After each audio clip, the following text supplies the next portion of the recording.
आपण भौतिक ज्ञानामध्ये जेव्हा डिग्र्या घेतो तेव्हा कदाचित आपल्याला स्वतःबद्दल अहंकार वाटू शकतो.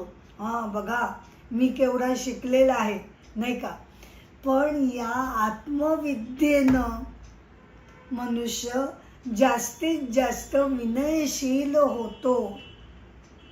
कारण जगामध्ये आता भेदच नाही आहे. मी कोणीतरी मोठा हा वेगळेपणामुळे त्याला मान्यच होत नाही.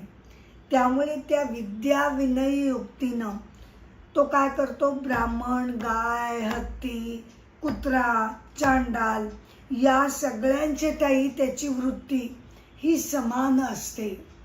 मनाच्या सारखेपणानं तो आता जगतातील प्रत्येक व्यक्तीकडे तो बघू शकतो.